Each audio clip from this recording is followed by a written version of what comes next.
Welcome, this is Shikha Srivastava from mathematics form. आज हम लोग क्या पढ़ेंगे? आज हम लोग class 6 chapter 10 that is mensuration में एक्सरसाइज 10.1 का क्वेश्चन नंबर 5 सॉल्व करेंगे। Question is a rectangular piece of land measures 0.7 kilometre by 0.5 kilometre. एक लैंड का पीस है, लैंड का पीस मींस जमीन का टुकड़ा है। एक जमीन का टुकड़ा है जो कि रेक्टेंगुलर शेप का है और उसका मेजर्स है 0.7 किलोमीटर बाई 0.5 किलोमीटर।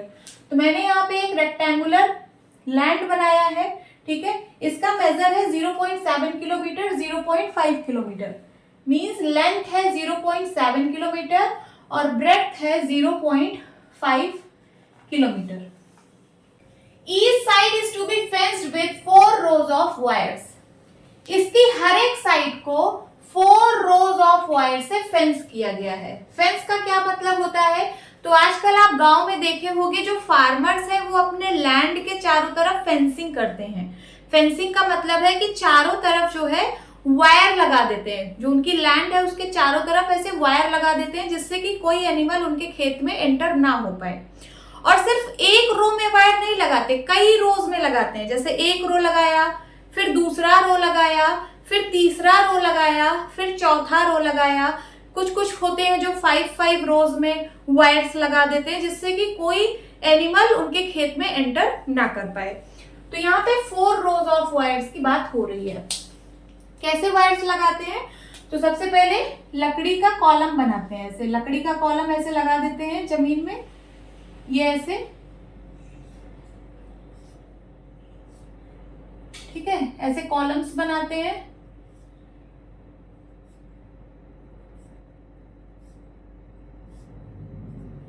ऐसे करके देन उसके बाद इस कॉलम्स में वायर ऐसे फंसा देते हैं।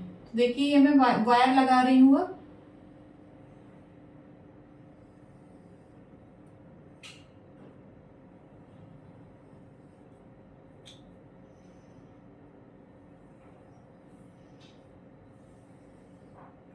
ये मैंने एक रो लगा दी वायर की। 4 रोज में लगाना है तो चलिए दूसरी रो लगाते हैं।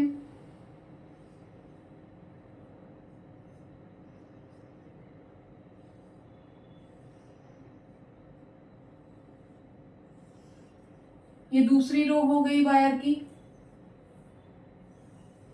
ठीक है।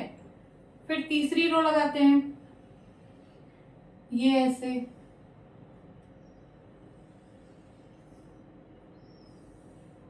फिर चौथी रो लगा देते हैं।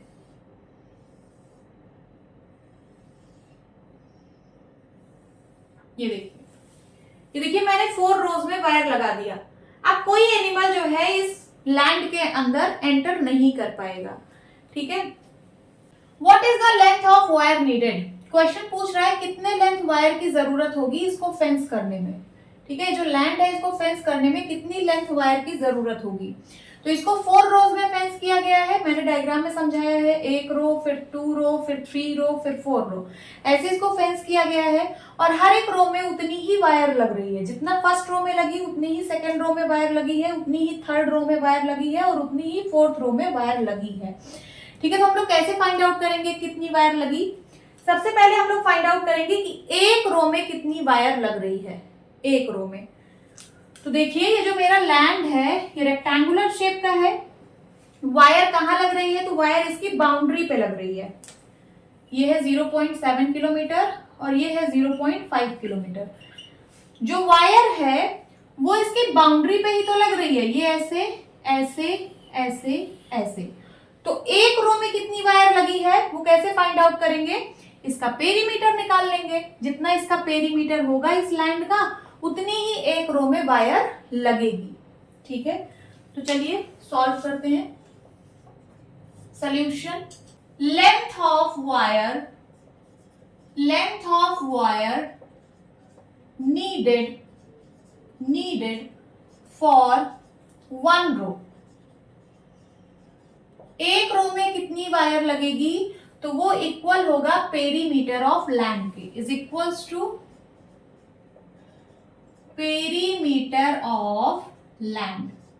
होगा कि नहीं? ये तो सबको समझ में आ रहा होगा।